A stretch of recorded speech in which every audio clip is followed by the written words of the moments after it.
For those of you guys just joining us, either you did not have homework ready to grade in class or you were absent today, the answers I'm going to scroll through quickly. Go ahead and pause and check them on your own, grading them with a colored pen. Here's 4, 6, 14A,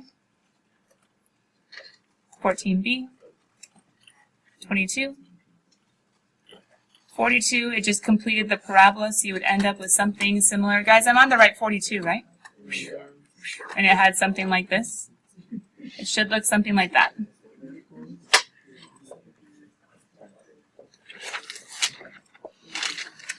48. Check each of the different pieces. The graph is supposed to come at the end. You're supposed to use the equation. Number 74. Solution point was a point on the outer edge of the circle. It was like the example we did in class. You needed to find the distance for radius. Last but not least, number 82. Don't forget to square root the r squared. And now we're on number 85 that a lot of the kids did not like. Okay, we're back to where we were. Thank you. So, perimeter of a rectangle, 2x plus 2y equals 1,040 over 3. You guys saw what Calc Chat did. What did they do in order to get this equation? Solve for y is the proper way of saying that. And to solve for y, you had to subtract the 2x. And after that's gone, you had to divide by 2. Okay? And if you did that properly, you should end up right back here. Now, it does go one step further, and this is why I was like, okay, it might be all right to get a little stuck, but pause. If you're able to get this, all right, we know perimeter of a rectangle is 2x plus 2y. What is area of a rectangle? X times y. Good. Base times height, x times y. Length times width, x times y. How did they get that? Plug it in. Plug it in. Right? Take the y expression, plug it in. Man, all they wanted to do was have me say, oh, I know the perimeter of a rectangle, and here's how it works. I know the area of a rectangle, and here's how we can plug into it. Then for letter C, here's what gets a little confusing, and I need to make sure I check your work. For letter C, what does it say to do? Where do you think I'm going to graph this equation? In y equals. But pause. Is it a what?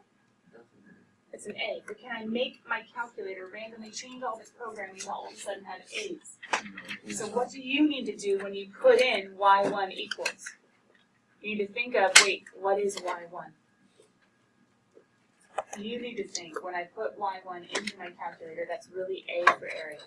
Then I have my x times 520 all over 3 minus x. Got it. And the reason I'm telling you that is for letter D.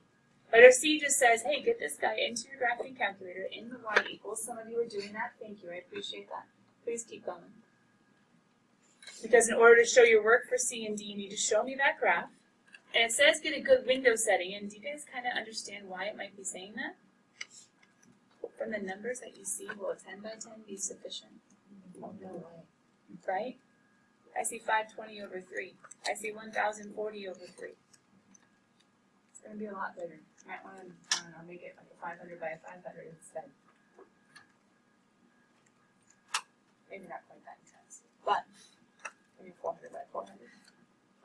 But you're going to need to adjust your, oh, what they even told you, adjust your window settings. They're saying play around with the window.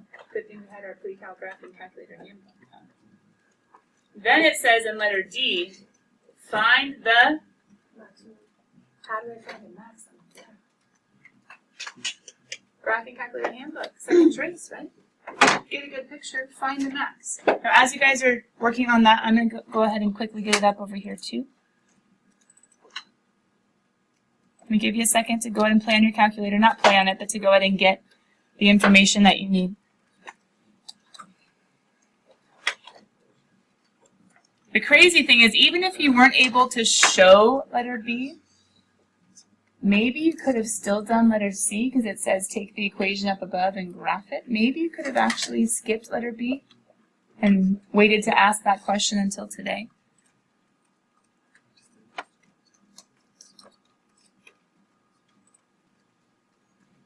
These are cool alpha y equals if you want to make the fraction look pretty.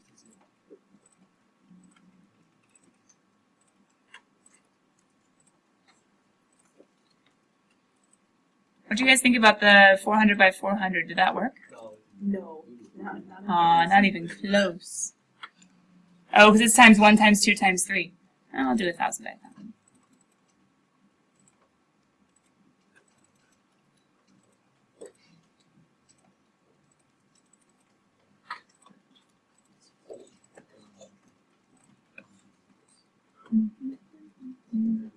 Well, I see part of it. I don't think I need the x's to go near that y, so I'm going to go ahead and cut down my x's to be more like negative 100 by 100. My y's need to go way higher.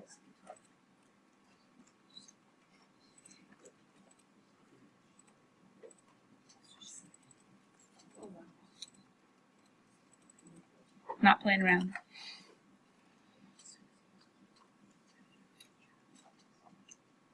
Ooh, I see a max coming.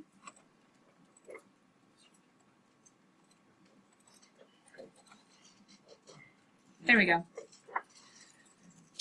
Second, trace. I'm not worried that you're not able to find a maximum once we give you the directions. What I'm worried about, not even worried, but what I'm concerned about is you guys not being able to answer correctly letter D. Well, and worried about your perseverance, but we already talked about that. So, we find the max. We have 86.666667, 1, whatever, I put 2 sixes in. And we have y being 7,511. Anyone who knows anything about football, would it make sense to say the dimensions of the field are 86.66 something and 7,511 point something? Right? That'd be a, like a track. That doesn't work. So what's weird? The math is totally right. What's weird? Why can't I just take x and take y and say those are my dimensions and done? It doesn't make sense. So we should probably go back here and say, wait a minute, who was y? Y in my picture is not 7,511. Area.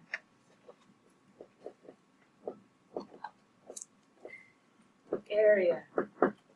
What I made the y1. You have to be careful. If you go graphing something in your graphing calculator, I know it says y equals, but if it's an actual other quantity, you have to realize that. Area is 7,511.111. How do I find the other dimension of the field, which is the y of the field? Yeah. You got it. X times y makes this guy, so divide 7,511 by 86.667. I've already given you way too much already. Kiddos, you have CalChat and you have the back of the book to see if you're able to make it all the way. But long story short, the maximum for letter D is when x is 86.667 and area is 7,511.111, okay? I'm going to go ahead and get out of that. This should be enough information for, remember, when you grade in class, it doesn't necessarily mean that we totally answer all of your possible questions, but it means that we get you the answers for you to be able to dig deeper and hopefully make the connections on your own. What would happen if you're like, I still don't get number 85 even after all the hints she gave us in class? Yeah, you can go to CalChat. You can also come to me after. I'm here during lunch. I'm here after school. It just means we can't take any more time on it. Now, kiddos, really quickly, I don't usually randomly just take all the word problems and spend tons of time working them out, but since this was homework number 2, and it was our first big word problem, really, of the year, I wanted to make sure, number 1, you guys understand what I expect to see from you on your attempt of a crazy hard, long word problem, which maybe it wasn't really that hard. Maybe it wasn't as hard as you thought it was. Just had to break it down. We just had to break it down. But I did realize that there were a lot of things that I wanted us to talk through as far as how to do homework, how to persevere, how to think about CalChat, and how to come with questions. You guys might have had other questions in homework, but for right now, I did try to cover at least the most common ones. But as we go on, and I don't have to explain quite as much as far as what I expect, and hopefully you guys are doing your homework well and trying hard on it to the best of your ability. I'll be able to just take questions at random, but right now we do section 1.2, okay? So notes open 1.3.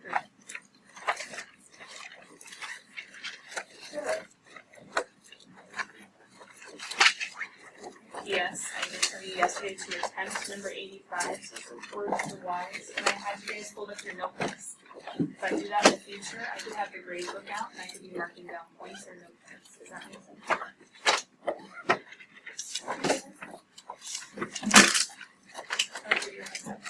We did this yesterday, right? At the end of section 1.2? Okay, so we finished this.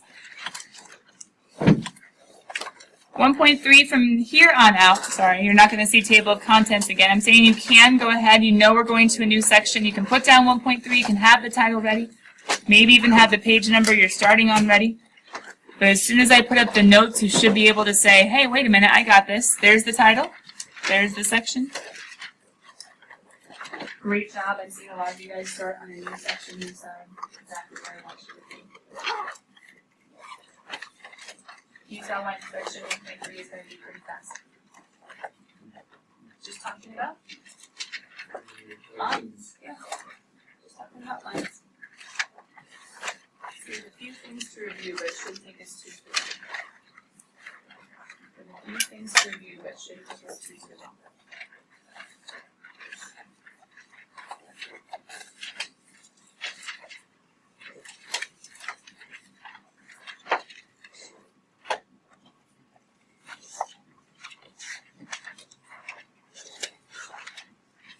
For you guys to know, I did choose the textbook.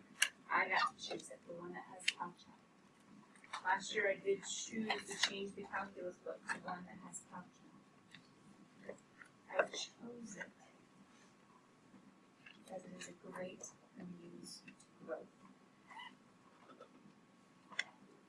Yes, I realize it does pose a temptation.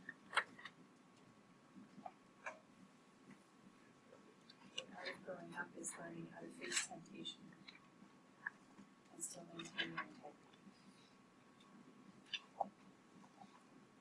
So if life is that way, well, I guess it's not that crazy. Math is that way.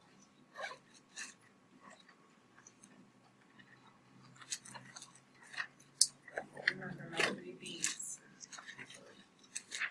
Get committed to the class and to learning in the class. We're not just going to use talk about it. Copy down and things get wrong.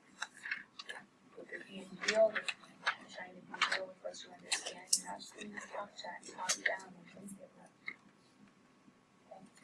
Okay?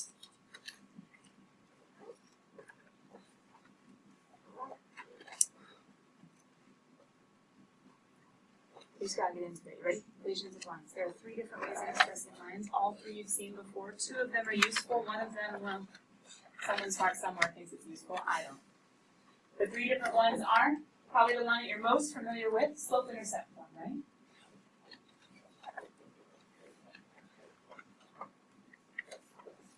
This is the form of the equation in a second. Slope-intercept form is 1. Point slope is actually the most useful one when it comes to calculus specifically. Slope-intercept is probably the most useful in terms of simpler applications of what we're going to be learning. As far as like science labs and things like that in physics, slope-intercept is probably best, but for calculus, point slope is best. And the kind of awkward little guy that I don't even know what his purpose is entirely is standard form. I abbreviate standard with ST. That's the normal abbreviation for standard. You could put an N in there, but that just looks awkward. Standard form. I didn't say it, you did. Standard form. What do those forms look like? You guys know slope-intercept, y equals? Point slope form? Oh, come on. Y minus? Nice, equals? Close, you forgot the slope. N times x minus x1. Don't worry, what we just showed, what we just proved, that this one's hard to remember, right? It's a good thing we're writing it down. Standard form? ax plus by equals c. Warning, if you can't deal with abbreviations, I won't let you play in your homework either, so let's deal with it. Okay. Standard form, ax plus by equals c. Special slopes, there are basically 2 of them. I mean, we could do the easy ones, whereas if m is positive, we could just talk real quickly. If m is positive, what kind of hill is it? right? If m is positive, we're going uphill. If m is negative, what are we doing? Going downhill. If you're skiing, what would you rather be on? M is positive or M is negative? Hopefully M is negative, or else you're just a glutton for punishment. Two other slopes that are pretty important. If it's not uphill or downhill, it's either horizontal or it's vertical. It's either horizontal or it's vertical. So easy for us to get mixed up as to which one is which.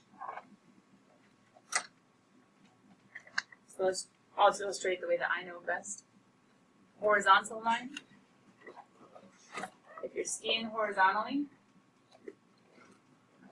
if your hill is horizontal, is it helping or hurting you at all, or are you just going? It's not uphill, it's not downhill, must be zero. What's in between uphill and downhill?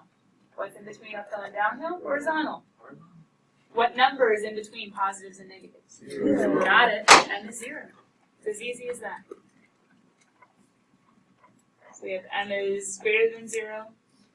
Positive slope uphill, M is less than zero. Down slope. M is zero, it's the in-between, it's horizontal. So who's the weird guy? Vertical. Why is he weird? You gonna go skiing that one? Not without a parachute. So, if you're skiing that one, well, technically we would say M is undefined. That's kind of like an algebra 1, algebra 2 answer. As we get closer to calculus, let me put in parentheses what it actually is. How is it undefined? Infinite. It's an infinite slope. Because if you go uphill or downhill, really big positive numbers are really low, which means really big negative numbers. The slope is 1, slope is 2, slope is 10, slope is 100, slope is 1,000, slope is 1,000,000, slope is 1,000,000, slope is 1 billion. What's straight vertical? Infinite slope. Kind of nifty. Kind of cool to know. Equation for slope. Hopefully one that you know. M equals, well, we could use words. Rise over run. I'm sure you've heard that one before. We could use symbols, and we actually saw them in the table setup menu. We could use delta, which means change in y, over delta, which means change in x. Or we could use the one that you're most used to plugging into, which is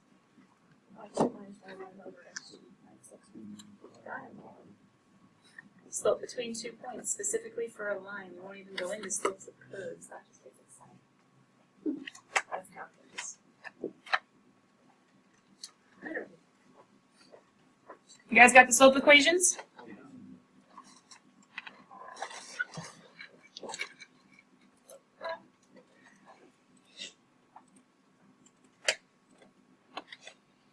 Oh man, how long is this section? Whew!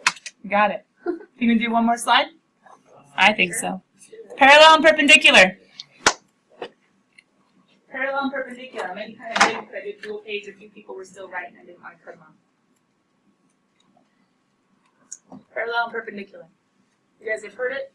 You guys have seen it? You thinking anything for the ACT, SAT? I'm sure it shows up somewhere. Well, it depends on that. Parallel and perpendicular. Parallel, if two lines are parallel, that means their slopes are related how? Same. Parallel, same slope. Okay? Whether it's positive, whether it's negative, same slope. So one m equals the other m. Both the m's are equal. Both the m's are the same. Perpendicular? I would rather use opposite because you might start with a negative, in which case the perpendicular would be positive.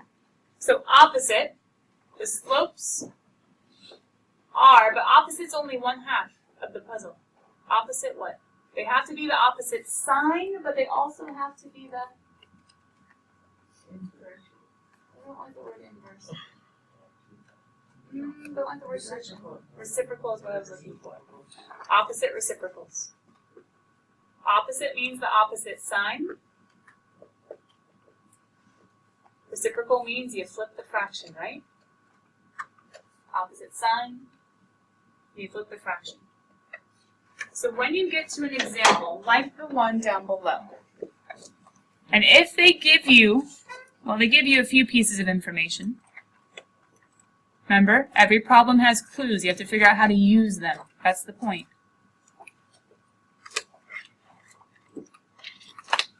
When it says, find the slope-intercept form of the equations of the lines that pass through the point. Is the point important? Yes. Wait, which form of a line uses a point? Isn't that point slope form? Just saying it might be useful. I can plug in that x1, y1. I can plug in that point for A and B, but what am I missing? Slope. Slope. So what clue do they give me about the slope? Parallel and perpendicular to this guy. Now what's the problem with this guy's form? Standard. Ugh. So what do you have to do to get it into a nicer form where you can see m? Hopefully get y by it. Do you guys see how maybe I'm doing some mental math kind of quickly, but I'm figuring out, wait, pause, the slope I'm supposed to be working with, and either keeping it the same with the point, or making it the opposite reciprocal with the point. You guys tracking? Cool. I'm going to finish the example as you guys leave, and I'll store the notes online with the example solved. If you use the homework. Bye, guys. Happy weekend. And in your weekend, have at least a little bit of fun with lines. Persevere, have grit, do your homework well. And then check those odds as much as necessary to make sure you're I got a free project rep. Give me like, I brought money. I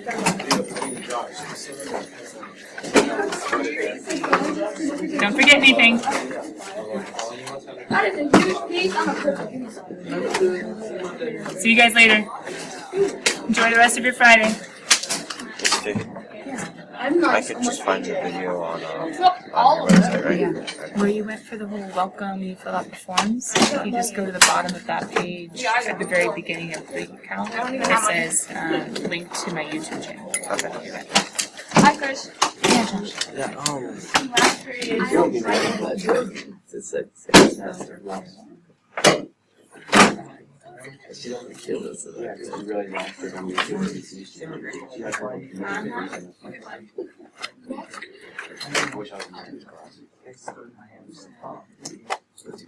Oh, this is Lotus, Peter, and this is Jared. Alright, in your groups, check the evens. Ready, set, go. In your groups, check the evens.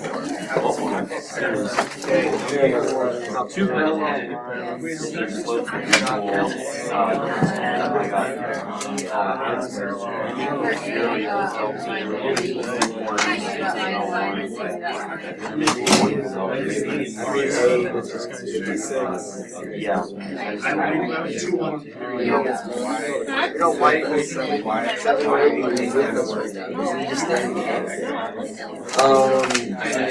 I got 1 to 6.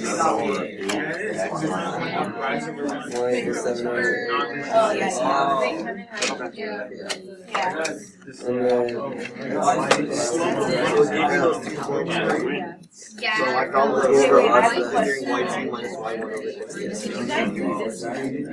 And then I did points slope. I made y by itself. Thanks, guys. Maybe what I was going to do.